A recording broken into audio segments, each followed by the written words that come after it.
ஒரு நிகழ்ச்சியில், ஒரு தொலைக்காட்சி நிகழ்ச்சியில் ஒரு பெண்மணி உங்ககிட்ட கேட்டாங்க, அப்பாவை நீங்கள் மிஸ் பண்ணுறீங்களான்ட்டு. மிஸ் பண்ணாமல் என்ன பண்ணுறது அப்படின்னு ஆரம்பிச்சிங்க. அவரை நான் ரொம்ப அதிகமாக மிஸ் பண்ணுறேன்.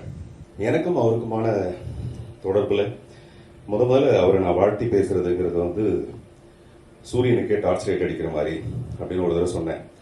அது ஒரு மிகப்பெரிய என்னுடைய பேச்சில் சிறப்பான பேச்சாக இருந்தது. இப்போ நீங்கள் அமைக்கவிருக்கிற அந்த பேனா சிலை முதல்ல திரு விஜயகாந்த் அவர்கள் தலைவராக இருக்கும்போது கலைஞருக்கு என்ன பரிசு கொடுக்கலான்னு போது அந்த பேனா யோசனை என்னுடைய யோசனைங்கிறது இதுவரைக்கும் நான் பண்ண கிரியேட்டிவிட்டியில் எனக்கு மிகுந்த மகிழ்ச்சி. அதே மாதிரி கிறுக்கல் ஃபங்க்ஷனில் ஒரு 10,000 புத்தகத்தை மேடையில் வச்சுட்டு அவரை நான் தான் மேலே கூப்பிட்டு போனேன். அப்படியே தழுதழுக்க மிகுந்த மகிழ்ச்சியோடு ஏற்றுக்கிட்டாரு. என்னுடைய வாழ்க்கையில் சிறப்பான விஷயங்கள் பூரா, அதை நான் தேசிய விருது பெற்றதோ, தமிழக அரசு விருது பெற்றதோ, கலைமாமணி விருது பெற்றதோ, அது எல்லாமே அவருடைய காலத்தில்.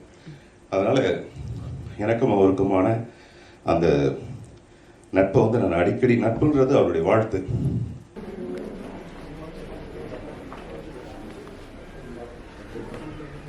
திரு பார்த்திபன் அவர்களுடைய இரவின் நிழல் என்கிற அந்த திரைப்படத்தை பற்றி ஒரே வார்த்தையில் சொல்ல வேண்டும் என்று சொன்னால் அற்புதம். அற்புதமாக அமைந்திருக்கிறது. எல்லா பாத்திரங்களும் அற்புதமாகவே அமைந்திருக்கிறது. ஒட்டுமொத்தத்தில் இந்த திரைப்படம் ஒரு அற்புதமான திரைப்படம். ரொம்ப நன்றி சார். ரொம்ப இதுக்காக நீங்கள் நேரம் ஒதுக்கி நீங்கள் வந்தது மகிழ்ச்சி.